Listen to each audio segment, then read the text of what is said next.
हरि ओम. योगदास जय गणेश जोशी यांनी निरूपण केलेला ज्ञानेश्वर माऊलींचा हरिपाठ अभंग 26वा, ओवी क्रमांक 103. एक तत्व नाम दृढ धरी मना, हरीसी करुणा येईल तुझी. एक तत्व नाम दृढ धरी मना, हरीसी करुणा येईल तुझी.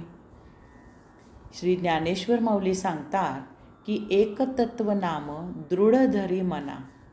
नाम हेच एक तत्व आहे. नाम हेच एकमेव तत्व आहे.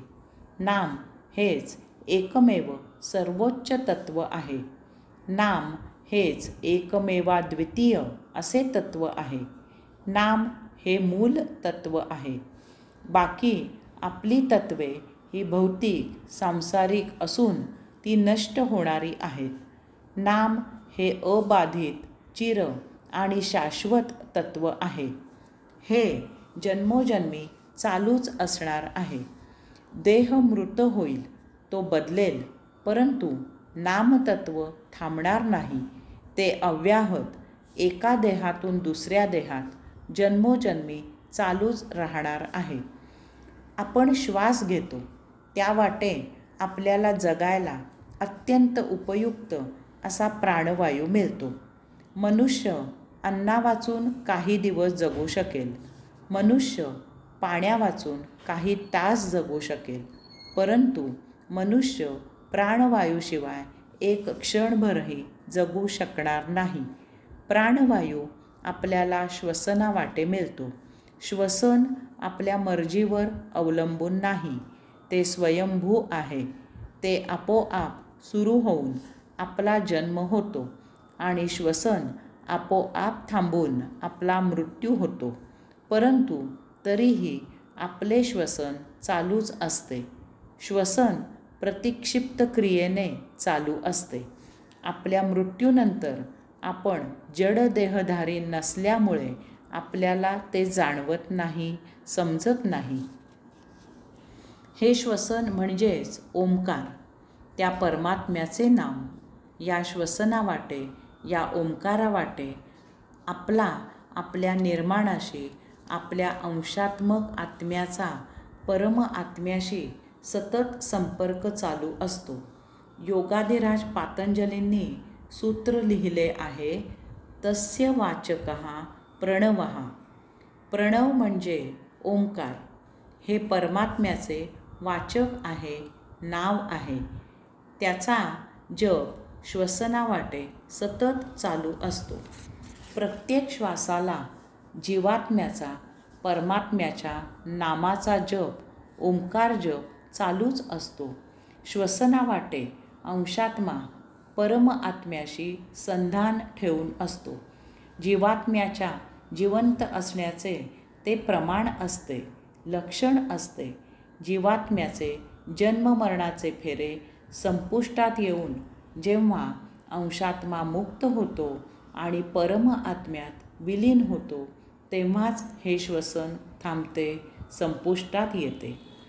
श्री ज्ञानेश्वर माऊली सांगतात की एक तत्व नाम, परम आत्म्याचे नाम, परम आत्म्याच्या नावाचा जप, ओंकार साधना ही मनात दृढ धरावी, घट्ट धरावी.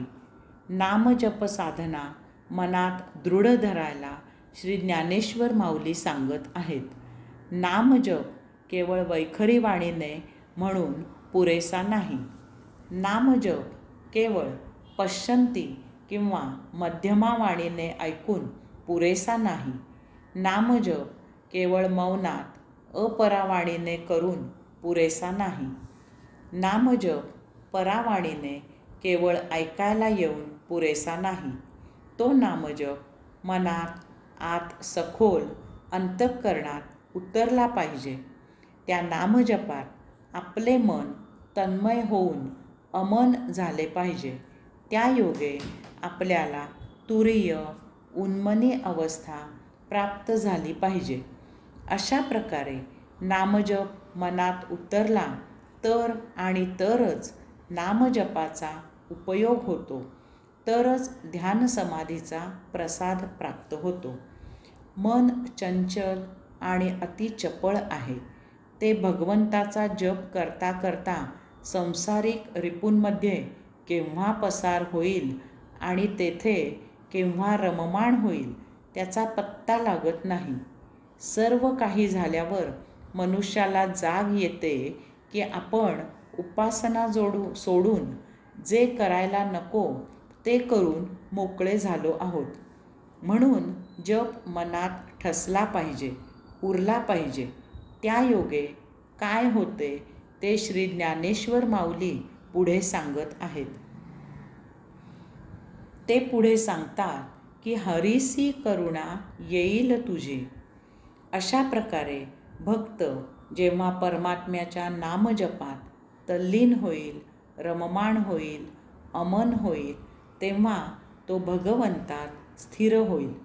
भक्त जेव्हा भगवंतात स्थिर होईल तेव्हाच परमात्म्याला, त्या करुणासागराला भक्ताची करुणा येईल, दया येईल. लहान मूल आपल्या आईला जेव्हा टाहो फोडून हाका मारते तेव्हा त्याची माता त्वरित त्याच्याकडे झेपावते. आपण भौतिक संसार आणि आध्यात्मिक मुक्त जीवन यामध्ये उभे आहोत. भौतिक संसाराचा मोहपाश सोडून त्या प्रभूचा पुकारा केला तर तो आपल्याला उचलून घेईल. नाहीतर आपण सतत संसारात गटांगळ्या खात भवसागरातच वाहत राहू.